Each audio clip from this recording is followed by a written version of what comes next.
Passed, New York remained quiet. Search and rescue operations were underway at what was now being called Ground Zero. Many in the city couldn't get home because police had sealed off Lower Manhattan. But as dawn arrived on Wednesday morning, a determined Star Reese managed to sneak past the police barricades, finally getting back to our Tribeca apartment. This is my apartment, and this is the dust in my apartment. Even if a tiny bit of one person was in a part of that dust, that much, it was sacred. And I thought that chances were strong that there was more than that. I plan to sweep this up very, very carefully. I'll place it in the park. I shot mainly my home, my neighborhood. What you could see were papers, tons and tons of papers.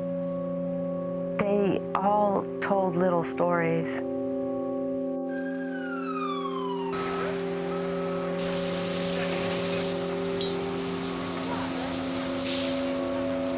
There were a lot of trucks coming from the site, and they would stop to be hosed down. The light-hearted image of balloons and the elements of destruction and horror was such a contrast.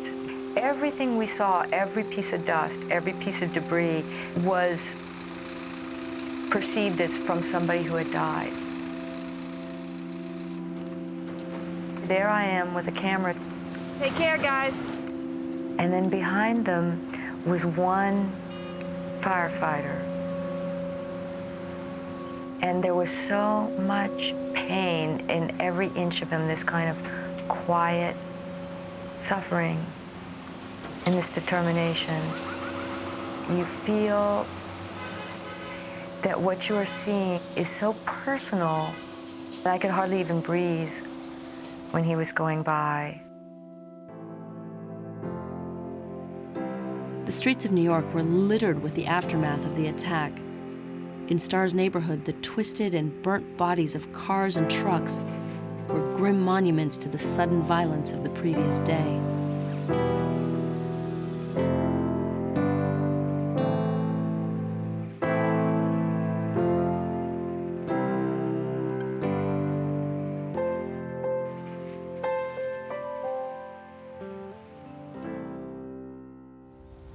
When Mookie Khayyam went out that afternoon, he found himself at Washington Square Park, where a large crowd of people had gathered. At some point, I saw this circle started forming. So me and my friend, we joined the circle. It was an incredible feeling of connectedness, solidarity, feeling that by the physical touch of all these people that didn't know each other, we knew that we support each other.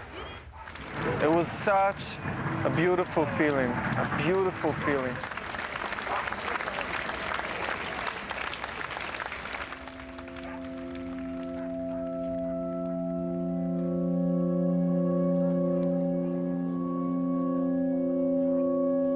But while some people consoled each other, others clashed.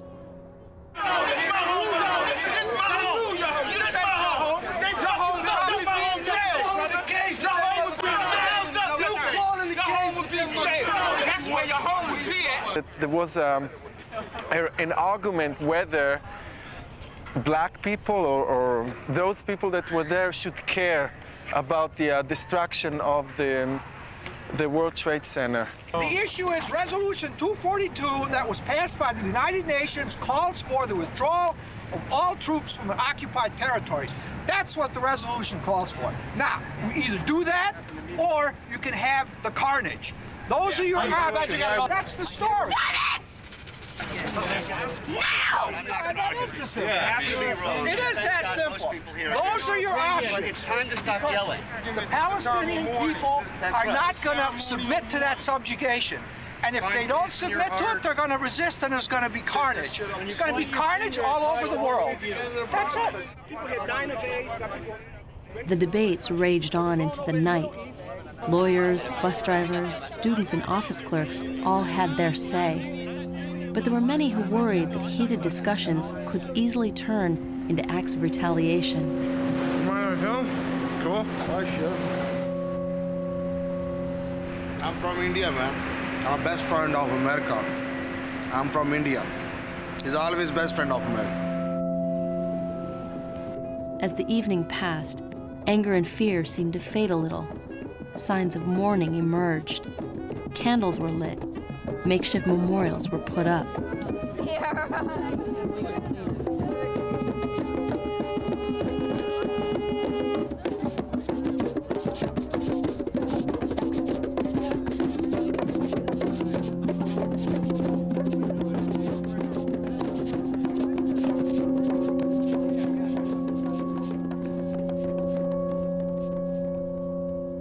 Ted attended a candlelight vigil in New Jersey that night as Ground Zero still smoldered just across the Hudson River.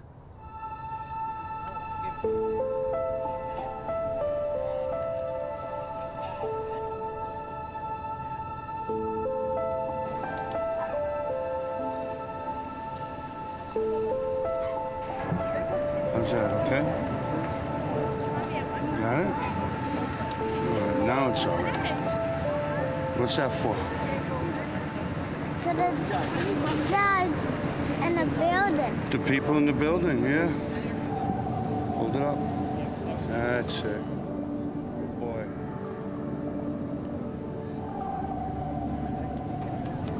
Hold it up.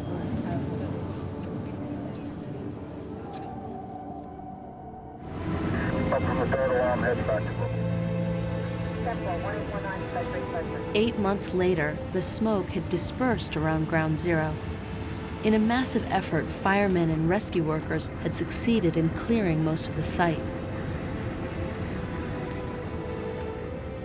I went back in and worked at Restaurant One, which was the main place where all the workers would come and eat and drink and sleep, and I've been working down there for the last 6 months with the Red Cross. The rest of the world was just gone.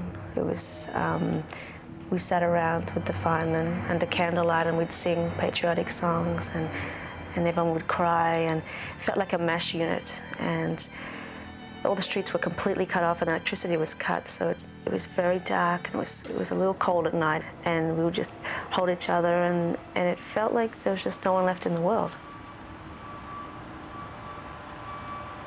And I've made a lot of friends and a lot of tight bonds down there. I met an angel. His name was Allison. I walked into the American Red Cross, and I was very tired, and my back was killing me.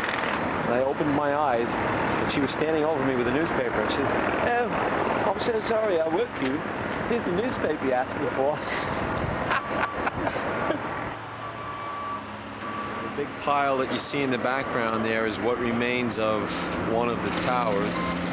A tractor basically comes in, takes a shovel full of it, and then he feathers it out across the field out there. And the guys take rakes, and they rake through it. It's very tedious, but we find bones constantly. That may be, honestly, all that's left of a civilian or a firefighter. There's fathers down there that have been down there every day since September 11th looking for their sons. They're retired firefighters, and they're so sweet, but they come out every night, "Allison, we didn't get him. We're going to get him tomorrow. We're going to get him tomorrow." They're obsessed with finding just a bit of bone or something. And, you know, a few weeks ago, they found somebody's heart. Just somebody's heart. After Allison set down her camera, her volunteer work consumed her. But when a group of firemen went on a ski trip, Allison decided to go along and film. Some had been rescued from the collapsed towers. For most, it was the first time they had had a laugh in months. It's good to see them just laughing again and having fun, snow fights. There's one of the legendary lieutenants in the job, Mike Kenny. Legend in his own mind. You know, that's how the New York City Fire Department is. We're a team. We work together, we do what we gotta do. We go down together, we come out together, period. Well, good job, man. We finished. The best thing about today is when you see somebody you haven't seen since September 11th, and you give them a hug, and you really, when you say, "It's good to see you," it's really good to see you.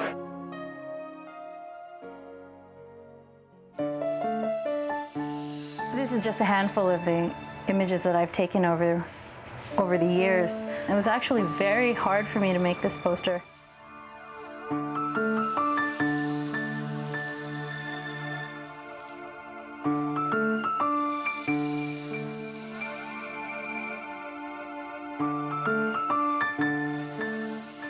When people visit and want to see and look at where it used to be, sometimes I would draw a silhouette for them just so they can see and understand how big they were.